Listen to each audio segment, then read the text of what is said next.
Quem dentre nós, meus irmãos, nunca experimentou a crise espiritual que este salmista sofreu? Quem dentre nós nunca olhou para a prosperidade de um homem mau, de um homem ímpio e perverso, e comparou com um homem justo, pobre, necessitado, e perguntou: Deus, por que é assim?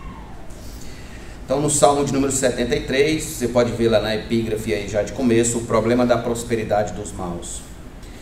Versículos número 1 a 3. De fato, Deus é bom para com Israel, para com os de coração limpo. Quanto a mim, porém, quase me resvalaram os pés. Pouco faltou para que se desviassem os meus passos, pois eu invejava os arrogantes ao ver a prosperidade dos maus ou dos ímpios, conforme outra tradução. Vamos orar. Ó bendito Deus, como somos gratos a Ti, Senhor, pela Tua palavra, pelo pão diário que encontramos aqui, Senhor, o pão espiritual que alimenta a nossa alma. Te pedimos que neste momento o Senhor fale aos nossos corações, pois somos carentes de ouvir tão somente a Tua voz. A Tua voz, Senhor Deus, que seja essa que o nosso coração ouça hoje à noite e saia daqui confortado e edificado, ó Deus, na Tua palavra. Te louvamos e te agradecemos, acreditando que a Tua palavra nunca volta vazia, que ela sempre age poderosamente nos corações daqueles que ouvem com alegria a Tua voz. Em nome de Jesus nós te agradecemos e todos nós digamos amém. Permaneça com sua Bíblia aberta aí no Salmo 73, pois nós vamos folheá-lo bastante hoje. Irmãos, essa era a crise espiritual em que o Asaf se encontrava. Para quem não sabe quem foi Asaf, Asaf foi um dos principais coristas do tempo de Davi. O terceiro livro do Saltério, que vai do Salmo 73 ao Salmo 89, ele consiste quase exclusivamente de salmos atribuídos a Asaf. Em 2 Crônicas 29 e 30, Asaf ele é posto pelo rei Ezequias no mesmo patamar de Davi como salmista. Atribui também a ele o Salmo de número 50. Então ele era um cantor da casa de Deus, um compositor da casa de Deus. E uma das características dos salmos de Asaf, você pode lê-los em casa, é que neles Asaf ele abre seu coração, ele canta o que o seu coração está sentindo, o que ele está vivendo e experienciando com Deus. Ele escancara a porta da sua alma, contando as suas experiências pessoais cheias de crises, cheias de medos, restaurações e também consolos da parte de Deus nas situações mais desconfortáveis e difíceis. Asaf, neste salmo que nós acabamos de ler, ele tem por propósito nos fazer entender que, quanto à prosperidade dos maus, não há nada o que invejar, e quanto ao que o justo sofre nesta vida, não há nada o que temer. Então essa é a nossa proposição geral hoje à noite. Mas o que é que nos interessa aqui? O que nos interessa agora é saber como foi que ele chegou a essa conclusão e conseguiu sair da crise espiritual em que ele estava mergulhado. Porque para Asaf, havia uma incoerência chocante no fato do ímpio aparentemente nunca se dar mal, enquanto o justo se dava mal. O justo vivia debaixo de jugo. Então, como homem justo que ele era, ele não conseguia conceber como sua vida podia ser cheia de infortúnios, problemas, dificuldades e contratempos, enquanto que a vida do ímpio que morava ao seu lado era sem problemas, parecia ser sem percalços, sem dificuldades. Por não compreender isso, no verso 22 do Salmo 73, você pode ver aí, ele diz que chegou a um estado de total embrutecimento e ignorância, sendo como um irracional, um animal, na presença de Deus. Na mente de Asaf, o contrário era o que tinha de acontecer, ou seja, o justo era que era para viver bem neste mundo, e o ímpio, o descrente, na total miséria. Então este era o seu aguçado senso de justiça. Os 3 primeiros versículos que nós lemos, eles são um resumo de como ficou a alma de Asaf ao cair na tentação de olhar para a prosperidade temporal dos ímpios e refletir pouco na miséria temporal dos justos.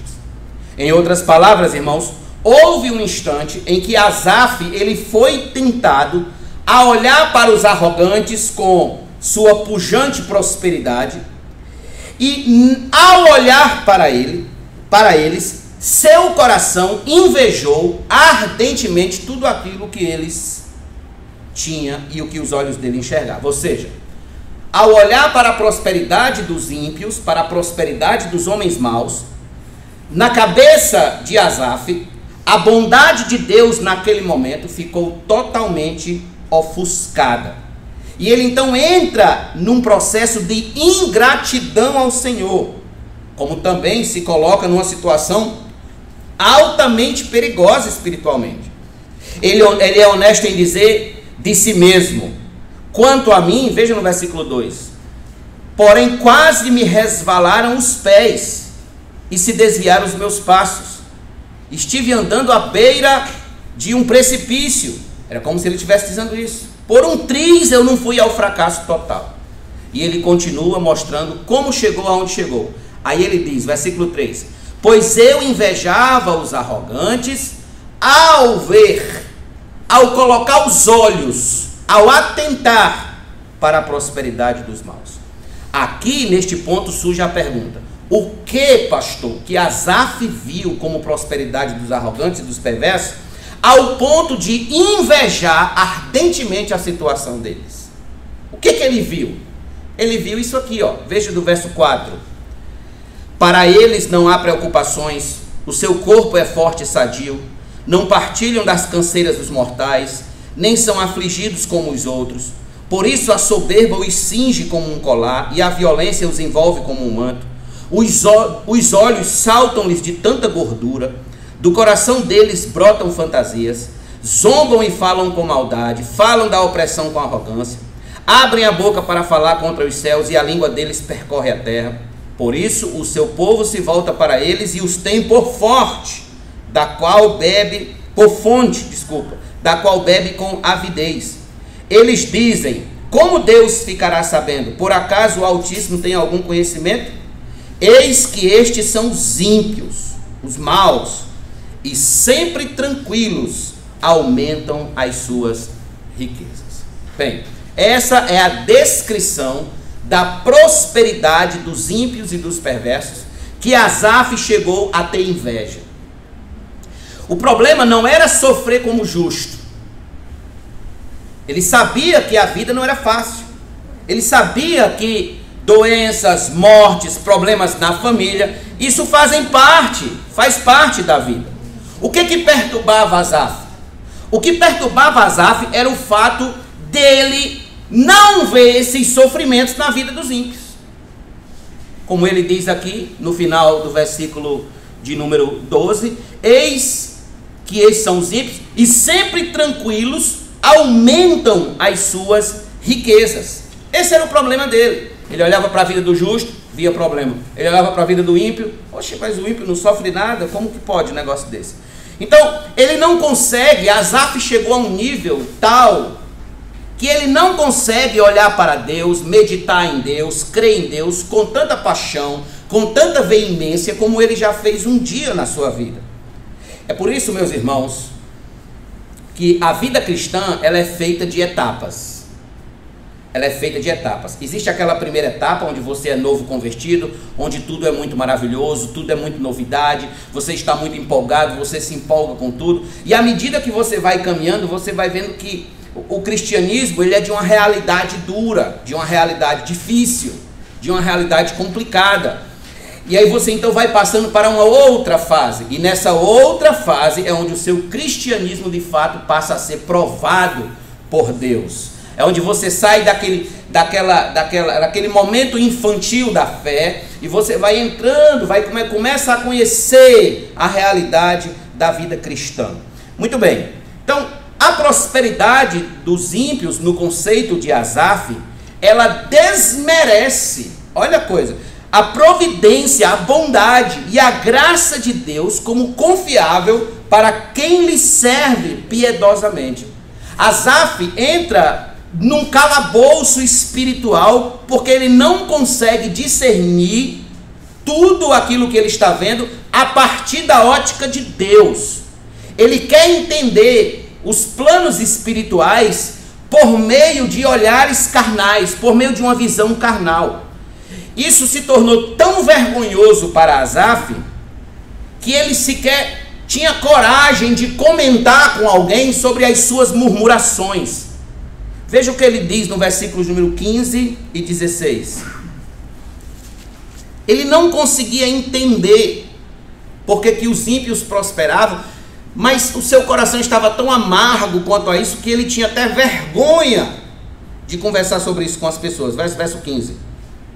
Se eu tivesse pensado em falar tais palavras, eu já teria traído a geração de teus filhos, ó Deus. Em só refletir para compreender isso, achei que a tarefa era pesada demais para mim. Ou seja, o seu problema consistia em querer entender os caminhos de Deus no mesmo nível de seus caminhos. Entender os pensamentos de Deus como sendo no mesmo nível de seus pensamentos. Falando figuradamente, quando Asaf via a situação dos ímpios, ele a via por um binóculo. Quando Deus olha para a situação dos ímpios, Deus olha por um telescópio. Há uma diferença enorme de olhar por um binóculo e de olhar por um telescópio. Então, Asaf enxergava o presente. Deus enxergava o futuro, não só o presente. Então, irmãos, somente olhando a vida a partir de Deus é que tudo se tornaria discernível para Asaf. É que Asaf passaria a entender como são os planos de Deus. O Salmo 73, ele é completamente didático e curador, podemos dizer assim, e remédio para esse tipo de crise espiritual. E esse tipo de crise espiritual, a gente vê isso na nossa família mesmo. Você encontra, por exemplo, dentre os nossos familiares, pessoas que não temem a Deus, que são bens de vida, que as coisas parecem que está tudo dando certo para elas, tudo se encaixando, tudo se organizando, tem sempre saúde, os filhos têm saúde, todo mundo está bem, vive de festa em festa, churrasco em churrasco. E nós que somos crentes, a gente sempre sofrendo certos abalos, certas complicações. Então é danado para a gente entrar numa crise como Asaf entrou, até mesmo olhando para familiares próximos. Então, o Salmo 73, ele vai nos fornecer algumas lições que a gente precisa aprender se a gente quiser ser forte no dia dessas crises. Quais são essas lições? Primeira lição: nunca sirva a Deus como fonte de lucro para esta vida. Sirva a Deus para Ele ser glorificado. Então, anote aí: nunca sirva a Deus como fonte de lucro somente para esta vida.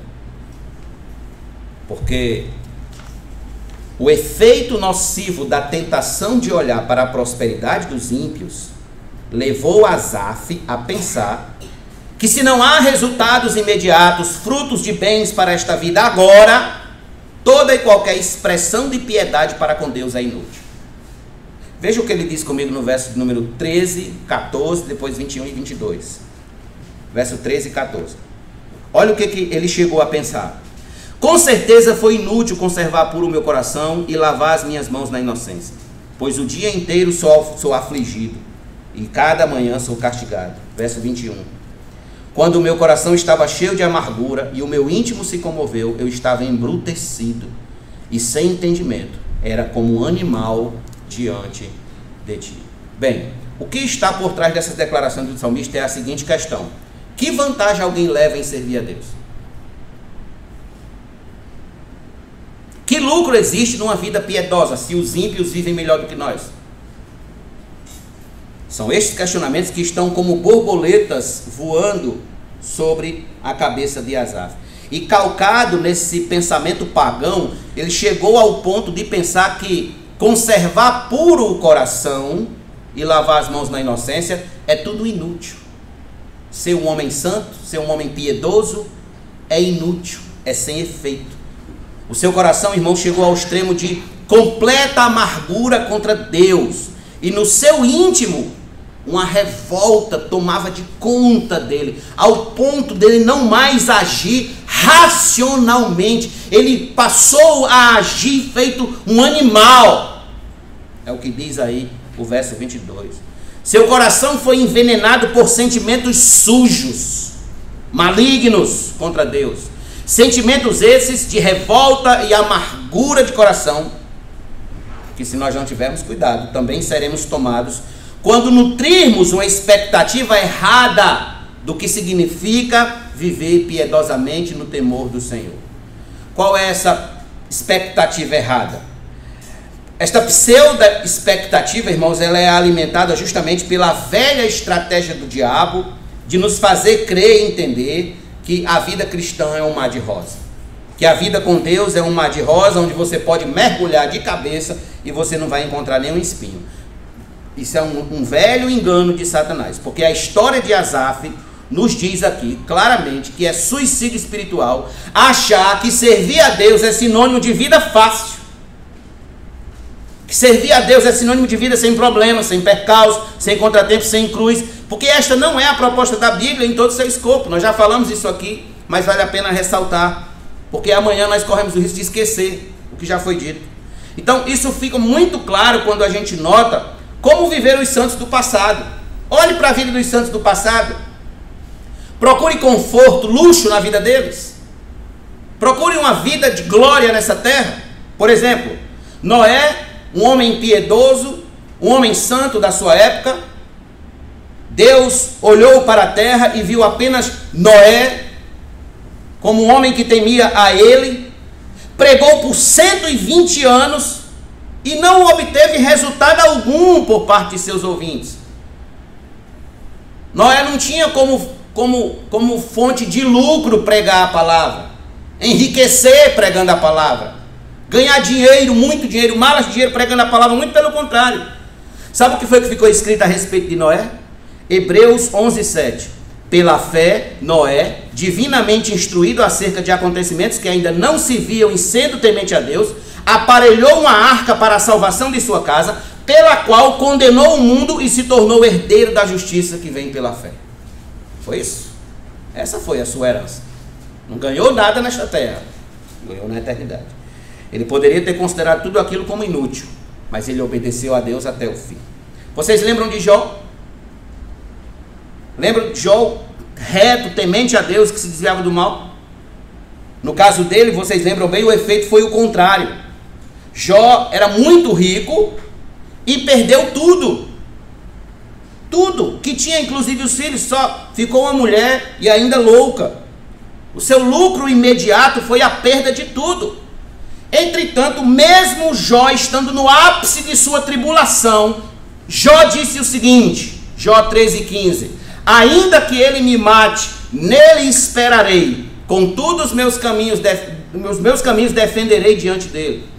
Em Jó 19:25 está escrito: porque eu sei que o meu Redentor vive e por fim se levantará sobre a terra. São as palavras de um homem justo. Jeremias, um dos maiores profetas do Antigo Testamento, por várias vezes sofreu atentado contra a sua vida. Foi levado à força para o Egito e morreu fora da sua terra natal. Que vantagem Jeremias teve com os lucros deste mundo? Moisés, que passou o que passou para tirar o povo do Egito, e em obediência à palavra de Deus, os guiou até as portas da terra prometida, mas não entrou. Ele não pisou no chão que ele tanto almejava pisar ainda nessa vida. Deus não deixou. O maior homem nascido de mulher da velha dispensação, da velha aliança, foi João Batista, disse Jesus. Mas pondere o ministério de João Batista. Veja como era que João Batista se vestia. Veja o que ele comia. Gafanhoto e mel silvestre. Se vestia de pele de camelo. Sabe como foi que ele morreu? Decapitado. A cabeça foi servida numa bandeja. Isso foi inútil para João Batista. E o que dizer de Cristo? Nasceu num dos lugares mais pobres de Israel. Seu ministério foi todo sustentado por oferta dos de fora, inclusive de muitas mulheres. Mas sabe o que ele disse sobre si mesmo a alguém que queria segui-lo? Dia a dia, negue-se a si mesmo, tome a sua cruz e siga-me. Cristo não tinha a piedade como fonte de enriquecimento. Quem tinha isso era Judas. Judas, que quando a mulher quebrou o perfume lá sobre Cristo, ele disse: como é que essa mulher faz isso? Esse dinheiro poderia ser dado aos pobres. E João escreveu. João fez questão de escrever sobre Judas. Ele não se preocupava com os pobres. Ele falou isso porque ele era ladrão, porque ele metia a mão na bolsa das ofertas. Quem se preocupava com servir a Deus e ser rico nessa terra era Judas, não Jesus. Então nós temos também o apóstolo Paulo, outro personagem bíblico que ilustra bem o que a gente está dizendo aqui. Pode ler sobre Paulo, sua vida antes de sua conversão e sua vida depois. Sua vida depois. Então, quando Paulo escreveu a Timóteo a respeito dessa questão de servir a Deus nesta vida, visando lucros, visando uma vida confortável, visando uma vida sem problemas, Paulo disse as seguintes palavras a Timóteo. Veja na primeira carta de Timóteo, por favor, capítulo número 6, versículos número 3 a 5.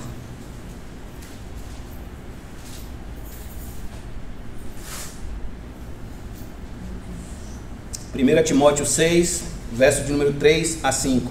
Se alguém ensina outra doutrina e não concorda com as sãs palavras de nosso Senhor Jesus Cristo e com o ensino segundo a piedade, esse é orgulhoso e não entende nada, mas tem um desejo doentio por discussões e brigas a respeito de palavras, e daí que nascem a inveja, a provocação, as difamações, as suspeitas malignas e as polêmicas sem fim da parte de pessoas cuja mente é pervertida e que estão privadas da verdade. Veja, privadas da verdade, supondo que a piedade é fonte de lucro.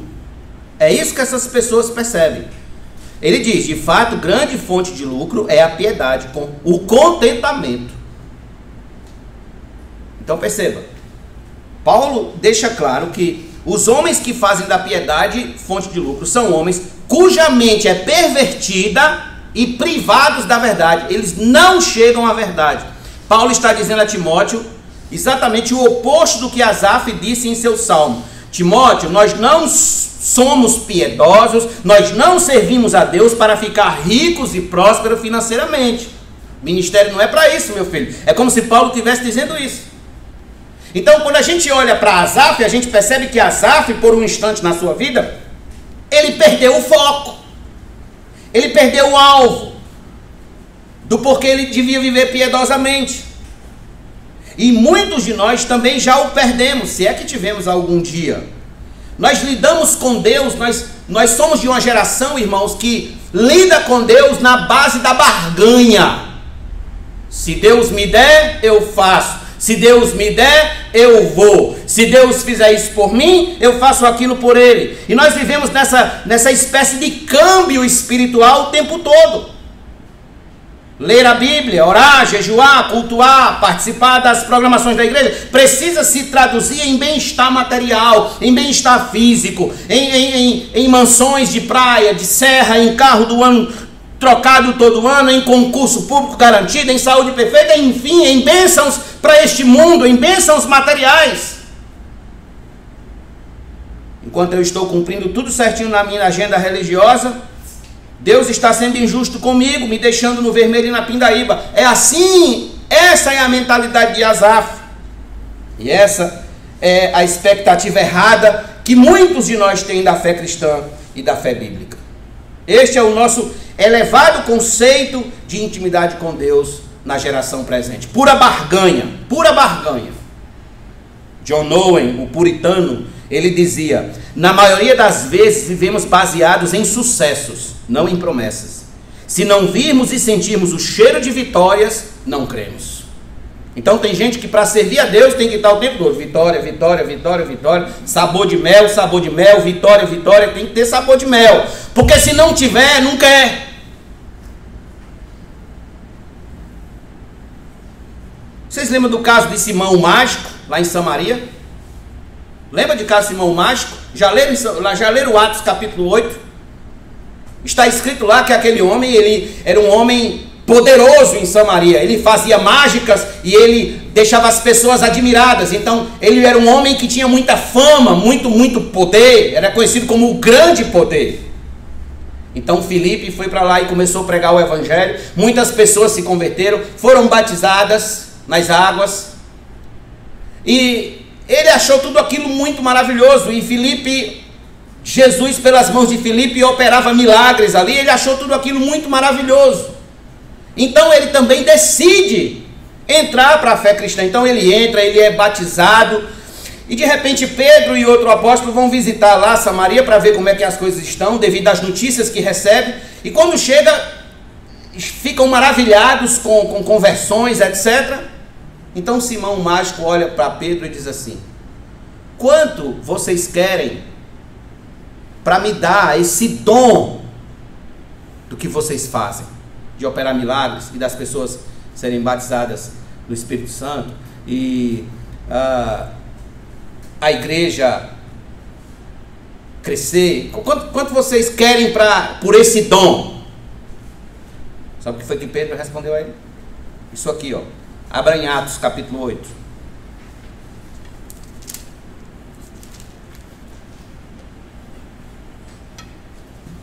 Versículo de número 20. Mas Pedro respondeu: que o seu dinheiro seja destruído junto com você, pois você pensou que com ele poderia adquirir o dom de Deus. Não existe porção nem parte para você nesse ministério, porque o seu coração não é reto diante de Deus. Portanto, arrependa-se desse mal e ore ao Senhor, talvez ele o perdoe por esse intento do seu coração. Pois vejo que você está cheio de inveja e preso em sua maldade. Tem uma tradução que diz: em fel de amargura. Você está em fel de amargura.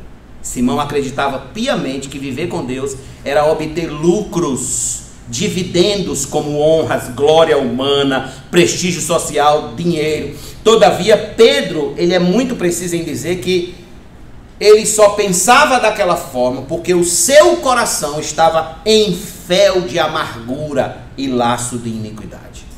Era assim que estava o coração de Asaf, em fel de amargura e laço de iniquidade. E é assim que está o coração de muitos que querem servir a Deus como fonte de lucro, a fim de obter bênçãos materiais, em fel de amargura e laço de iniquidade. E eu temo muito que alguns de vocês hoje à noite aqui não estejam também com o coração em fel de amargura e laço de iniquidade. Devemos ter muito cuidado, irmãos, muito cuidado. Inclusive, o Pedro, que está agora aqui repreendendo Simão o Mágico, também um dia agiu da mesma forma. Certa feita, ele chegou para Jesus e disse: nós tudo deixamos nossas casas, nossas famílias, nós tudo deixamos, o que será, pois, de nós? Em outras palavras, ele disse isso lá em Mateus 19, do 23 a 28. Em outras palavras, Pedro estava perguntando a Jesus: que vantagem eu levo, que vantagem a gente está levando em te seguir? Que vantagem estamos levando em te seguir? Se é impossível para o rico entrar no reino de Deus, que vantagem então nós estamos em te seguir? Nós não vamos ser ricos? Essa é a ideia. A gente não vai ser rico, Senhor. Então a gente está fazendo isso aqui por quê? Porque na cabecinha de Pedro, servir a Deus, naquela época, antes dele se converter, tinha que ele ser rico, era para ser rico. Então essa pergunta é um insulto a Deus. Porque os gentios, Jesus vai dizer em Mateus 6, os gentios é que procuram todas estas coisas. Porque esse não é o fim da piedade bíblica. Qual é o fim da piedade bíblica? Pastor, para qual propósito a gente deve conservar puro o coração e lavar as mãos na água da inocência? Para qual propósito a gente deve servir a Deus? Unicamente para a glória de Deus. Para ser feliz na glória de Deus. Quer ser feliz? Seja feliz no fato de Deus ser glorificado na sua vida. Olha o que Paulo disse aqui em Efésios capítulo número 1. Aqui está o propósito. Efésios 1, verso de número 4 e 6. Antes da fundação do mundo, Deus nos escolheu nele aqui é Jesus, para sermos santos e irrepreensíveis diante dele em amor. Para louvor, verso 6. Para que a gente foi escolhido? Para louvor da glória de sua graça, que ele nos concedeu gratuitamente no amado. Para louvor da glória de sua graça. Este é o propósito para o qual nós somos escolhidos. Para o louvor da glória, da bondade, do amor, da graça, da misericórdia de Deus. Ou seja, o cristão é alguém que se alegra em servir a Deus tão somente para o louvor da glória da sua graça, para glorificar a Deus, a fim de que Deus seja glorificado através da sua vida, que através da sua vida muitos venham à fé e conhecer o cristianismo. Todavia, se a Bíblia nos afirma, irmãos, de que nós devemos viver irrepreensíveis, andando em boas obras, sendo sal e luz deste mundo tenebroso, visando unicamente o louvor da glória, da graça de Deus, é fazendo isso com que a gente vai de fato ser feliz neste mundo. Só fazendo isso. Então a primeira lição que nós temos aqui é essa: servir a Deus não deve ser fonte de lucro para esta vida. O próprio Jesus respondeu a Pedro em Mateus 19, 29. Todo aquele que tiver deixado casas, ou irmãos, ou irmãs, ou pai, ou mãe, ou mulher, ou filhos, ou campos, por causa do meu nome, receberá 100 vezes mais e herdará a vida eterna. Ainda herdará a vida eterna. Portanto, a vida piedosa com Deus só faz sentido se for para o louvor da glória da sua graça. Eu acho que eu ainda vou pregar aqui uma mensagem só sobre essa partezinha de Efésios. O louvor da glória da sua graça, para vocês entenderem a profundidade do que Paulo está declarando aí nessas palavras. Então, irmãos, ajuntar tesouros não é aqui. Ajuntar tesouros é nos céus, onde traça nem o ferrugem corrói, nem os ladrões escavam e roubam. Então essa é a nossa primeira lição. A segunda lição é que o fim do homem ímpio, mais rico dessa terra, não é melhor do que o fim do homem justo, mais pobre dessa vida. O fim, escute bem, o fim do homem mais rico dessa terra, e a gente vai já saber quem é ele na atual situação, não é melhor do que o fim do justo mais pobre que existe neste mundo. Então, graças a Deus, Asaf diz que quase resvalaram os pés dele, mas graças a Deus que ele não caiu, nem os seus passos se desviaram de Deus. Uma luz brilhou no fim do túnel e ele entendeu que o fim do ímpio não é o mesmo que o fim do justo. Há uma enorme disparidade. Veja comigo o versículo número 17 do Salmo 73. Verso 17 do Salmo 73. Ele diz: até que entrei no santuário de Deus e descobri qual seria o fim deles. Até o 20. Tu certamente os pões em lugares escorregadios e os fazes cair na destruição. Como são destruídos num instante, são totalmente aniquilados de terror. Como acontece com um sonho quando alguém acorda, assim, ó Senhor, ao despertares, desprezarás a imagem deles. Olha como será o fim dos ímpios. Asaf está vendo a situação dos ímpios, não mais com um binóculo, mas agora pelo telescópio de Deus.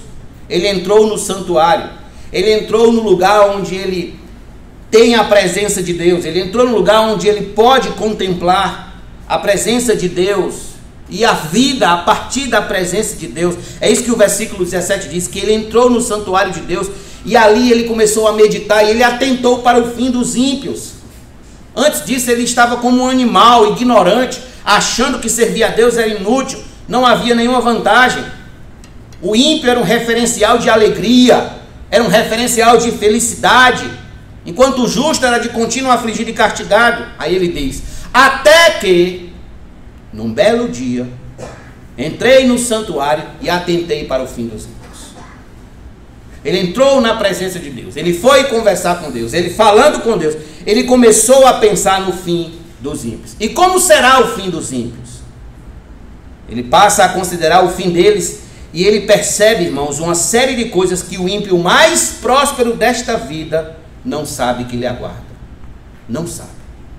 Veja comigo o verso de número 27 do Salmo de número 73. Olha o que acontece com os ímpios, com os maus, com os que se afastam de Deus. Verso 27. Os que se afastam de ti certamente perecerão.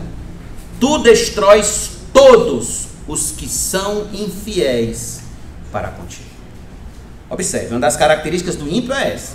É que ele vive afastado, apartado, ele é infiel, ele é rebelde a Deus. Logo, só há destruição e morte no seu fim. Esse é o ponto em que no Salmo Asaf nos dá uma resposta de Deus aos questionamentos mais intrigantes do coração. É como se Asaf ele colocasse de volta o seu pé no caminho da verdade, da realidade, e entendesse que não adiantaria viver uma vida cheia de luxo, uma vida cheia de riqueza, uma vida cheia de prosperidade, cheia de saúde, se o seu fim seria de ruína e desgraças incomensuráveis. Existir apenas como um sonho, que assim que alguém se acorda, é esquecido. Andar em lugares escorregadios o tempo todo, vivendo tomados de pavor, na iminência de sofrer repentina destruição. Essa é a situação dos ímpios deste mundo.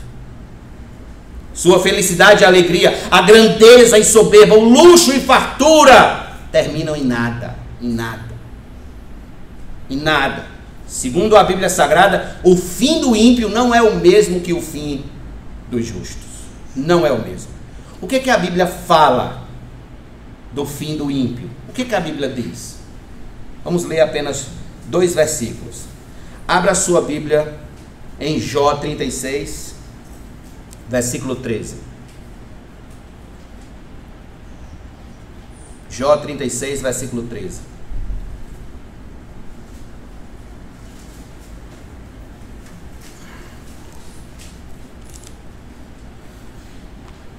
Livro de Jó 36, versículo 13. Os ímpios de coração alimentam a ira, e quando são aprisionados por Deus, não clamam pedindo socorro. Olha o fim dos ímpios. Agora veja comigo, por favor, Salmo de número 9, versículo 17. Salmo 9, verso 17.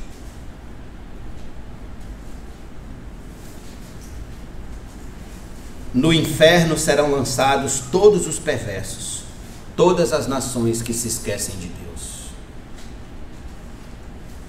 Olha o fim do ímpio. Quer ver outro? Vamos ver outro? Bora. Vamos para o Salmo de número 37, versículo 1 e 2.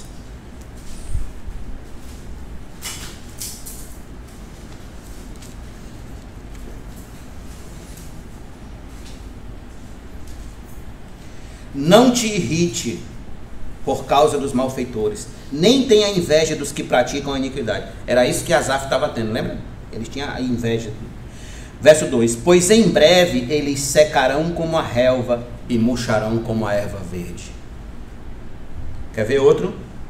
Mais um? Vamos mais um? Salmo 11. Volte aí, dê uma volta para o Salmo 11. Nós estamos vendo aqui o fim dos ímpios. Sim, aquele camarada boa praça que você conhece, mas que não teme a Deus, que não quer nada com Cristo, que é rebelde contra Deus e está afastado de Cristo. Esse será o fim deles, se não se converterem ao Senhor de todo o seu coração. Versos 5 e 6. O Senhor põe à prova o justo e o ímpio, mas ele abomina o que ama a violência. obviamente o ímpio. Fará chover sobre os perversos brasas de fogo e enxofre, e vento abrasador será a parte do cálice deles. Agora, para encerrar, vá para Tiago, capítulo número 5. Tiago, capítulo 5. Nós saímos lá do meio da Bíblia e vamos lá para o final. Capítulo número 5, do verso número 1 a 3.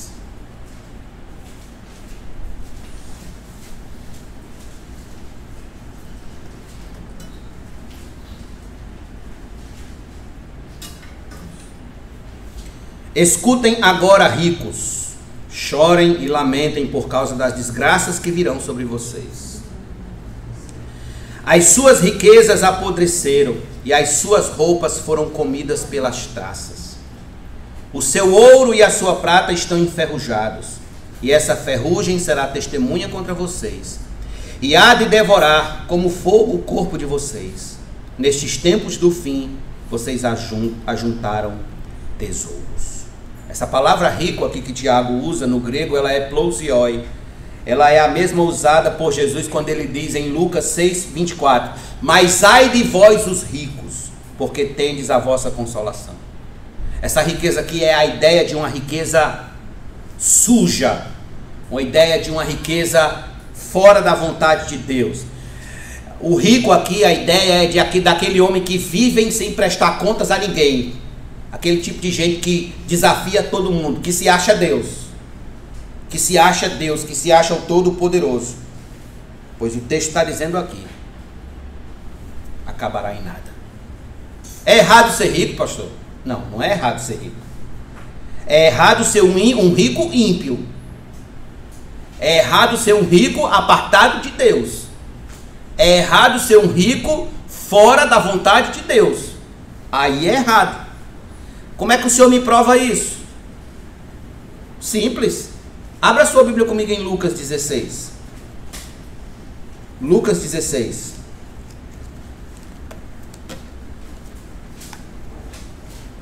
Verso 19 em diante.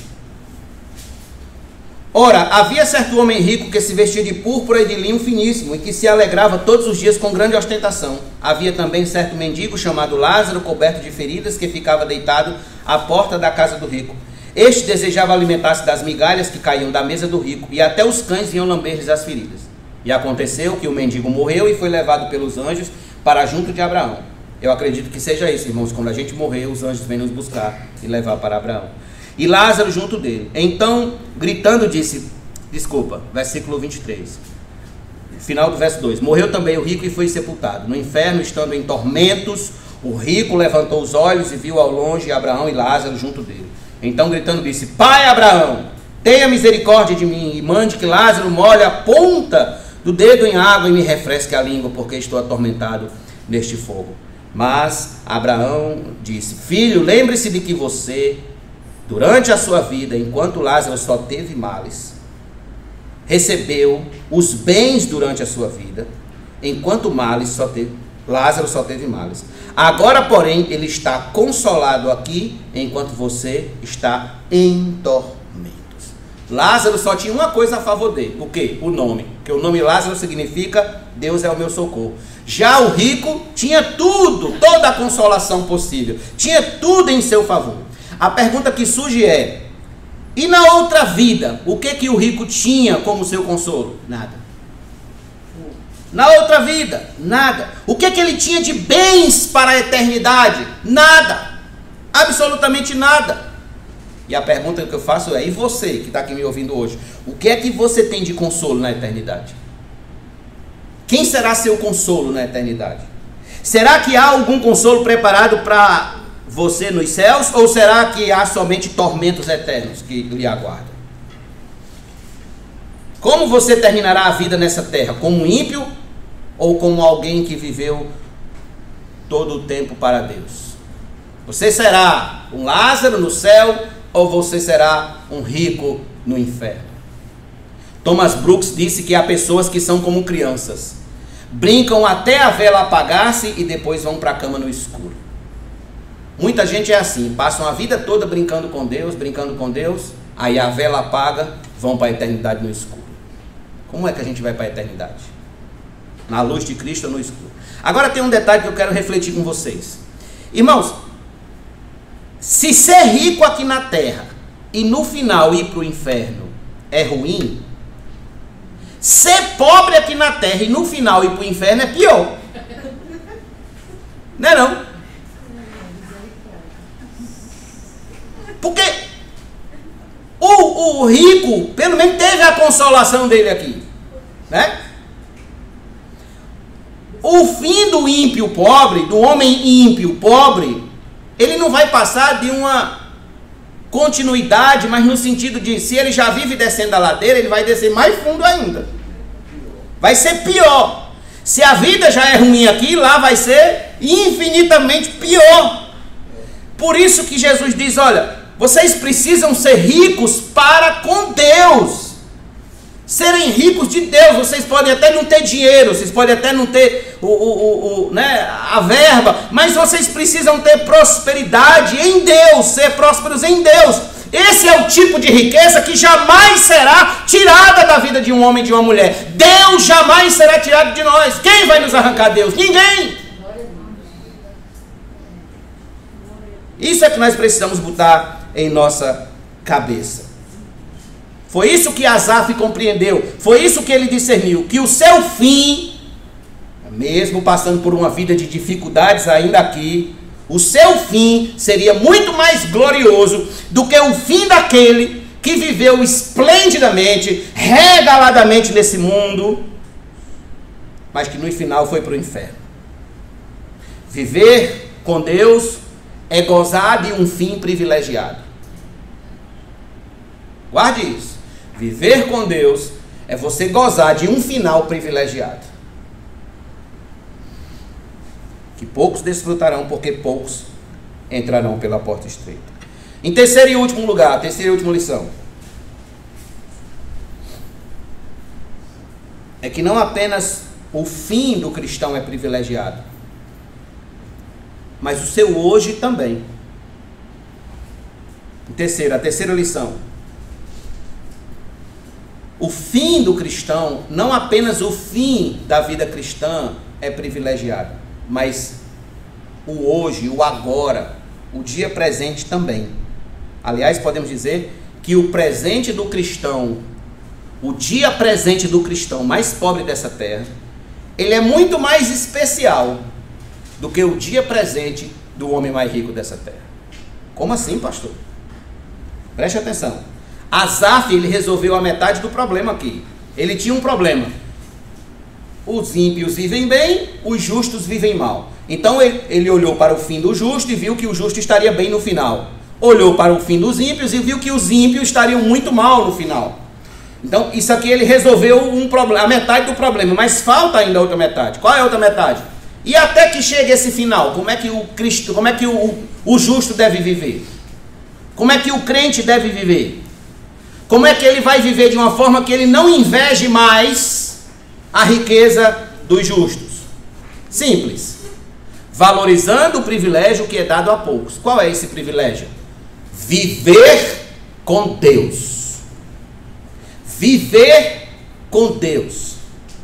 Veja comigo dos versos 23 a 26 e depois o 28 do Salmo 73.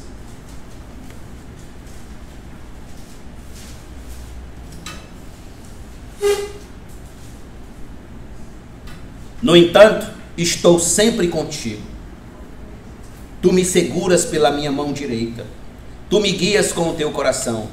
E depois me recebes na glória.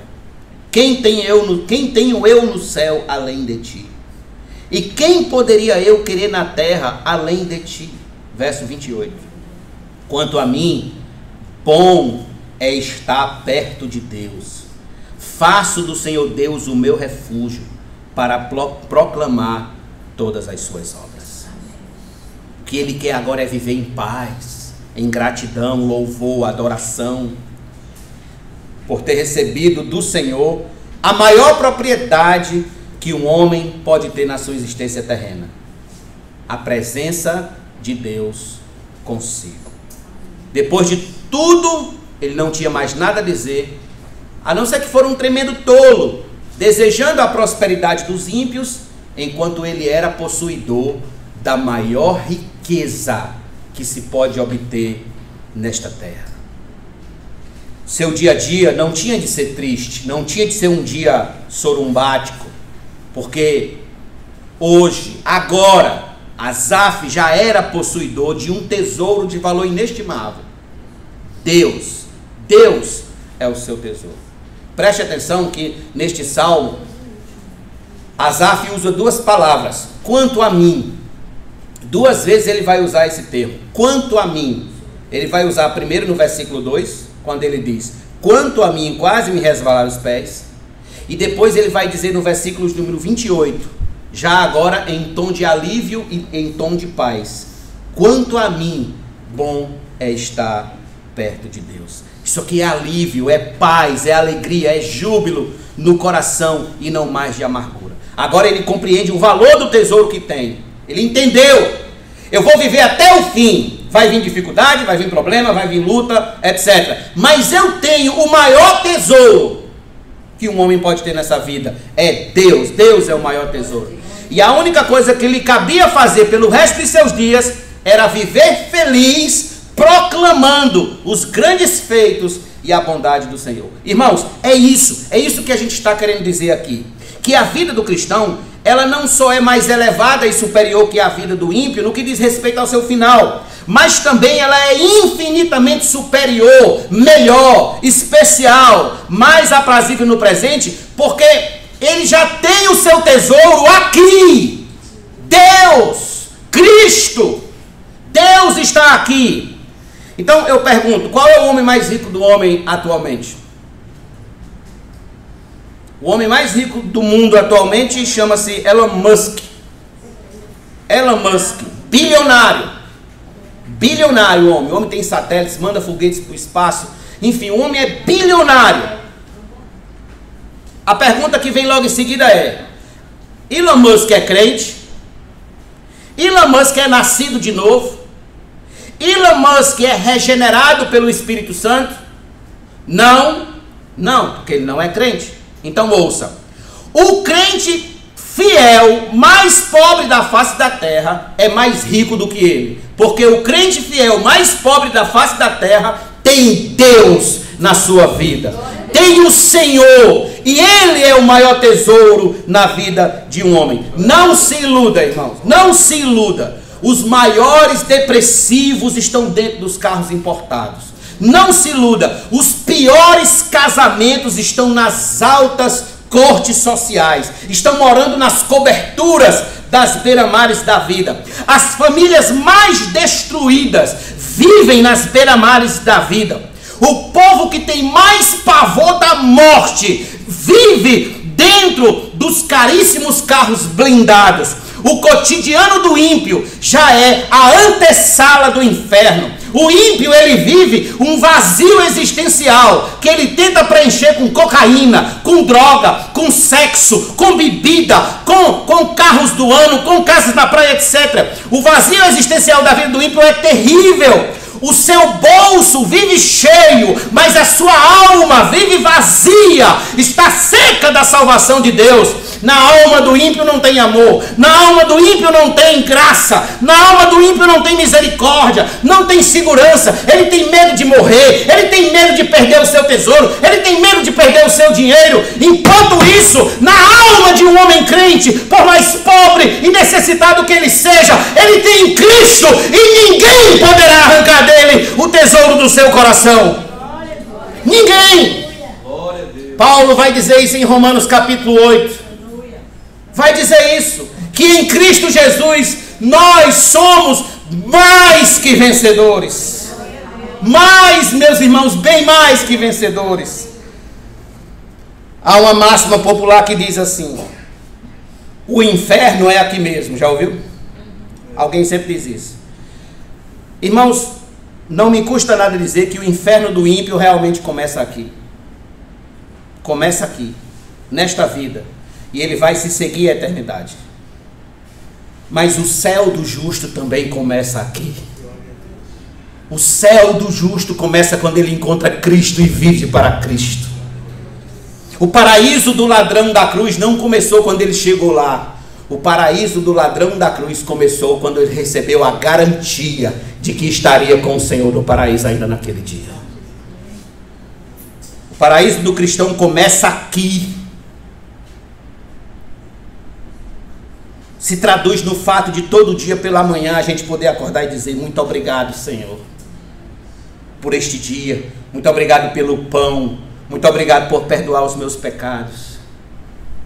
No Salmo 51, Davi disse: Senhor, não me repulses da tua presença. Porque Davi sabia, Davi era riquíssimo, mas sabia que a maior riqueza de um homem é a presença de Deus.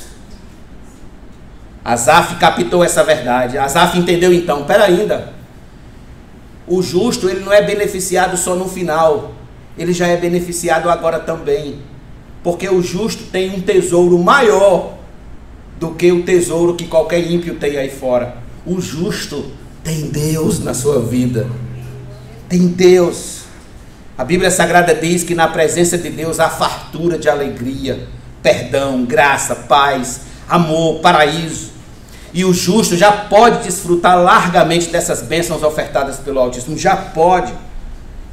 O salmista diz que prazer maior tenho eu no céu, que bem maior tenho eu no céu, que bem maior tenho eu na terra que se compare ao Senhor. Seja honesto. Olhe para mim. Seja honesto. Se hoje lhe fosse dado a escolher, aliás, se fosse dado agora, escolher entre uma conta no banco de 70 bilhões de dólares, 70 bilhões de dólares, ou o perdão de todos os seus pecados, onde nenhuma condenação haveria mais para você na eternidade, qual seria a sua escolha? Você quer 70 bilhões de dólares ou você quer o perdão dos seus pecados? Se você escolhe o perdão dos pecados, isto mostra que você é mais rico que Elon Musk. Isso mostra que você vive com o povo mais rico dessa terra, que é o povo de Deus. O grande apóstolo Paulo expressou bem o que significa viver o privilégio, experimentar o privilégio de viver com Deus, quando disse aos Filipenses: porque para mim o viver é Cristo e o morrer é lucro. Quem é o teu tesouro, Paulo? Cristo. E se tu morrer, é lucro. Por quê? Porque eu vou estar com Cristo para todo sempre. Então, ter Cristo como seu viver é ter o privilégio de viver na presença de Deus todos os dias. Já perceberam, irmãos? Faça sol, faça chuva, Deus está conosco. Haja o que houver, Deus está conosco. Foi por isso que o salmista disse: ainda que eu ande pelo vale da sombra da morte, não temerei mal nenhum, porque tu estás comigo. Mateus 28, 19. Olha o tanto de promessa que a gente tem na Bíblia. Mateus 28, 19. Eis que estou convosco todos os dias até a consumação dos séculos. Hebreus 13, versículos 5 e 6. Seja a vossa vida sem avareza, contentai-vos com as coisas que tendes, porque ele tem dito, de maneira alguma te deixarei, nunca jamais te abandonarei. Isaías 41, 10, Deus diz ao seu povo: não temas, porque eu sou contigo, não te assombres, porque eu sou o teu Deus, eu te fortaleço e eu te ajudo e te sustento com a minha destra fiel. Em Isaías 49, 15 está escrito: acaso pode uma mulher esquecer-se do filho que ainda mama, de sorte que não se compadeça do filho do seu ventre? Mas ainda que esta viesse a se esquecer dele, eu todavia não me esquecerei de ti.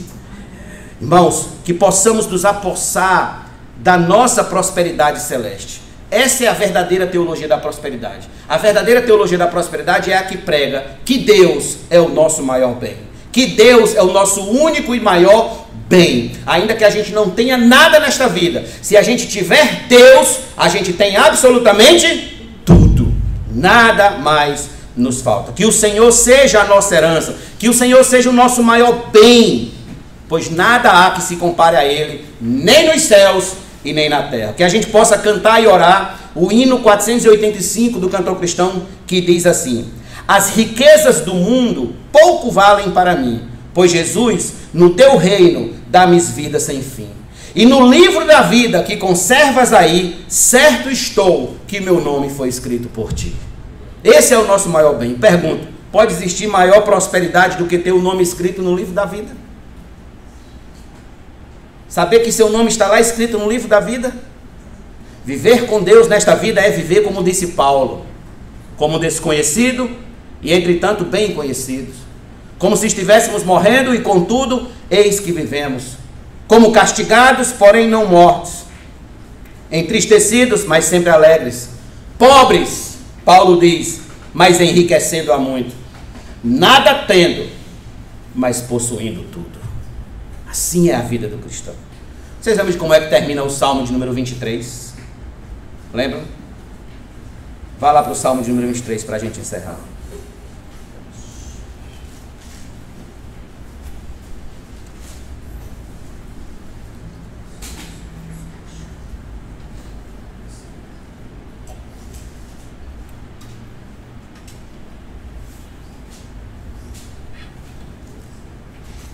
Bondade e misericórdia certamente me seguirão todos os dias da minha vida, e habitarei na casa do Senhor para todo sempre. Perceba, bondade e misericórdia me seguirão todos os dias da minha vida. É você andando e a bondade e a misericórdia lhe seguindo. É você na frente e Deus lhe acompanhando com bondade e misericórdia. Por isso que Asaf resolveu o seu problema.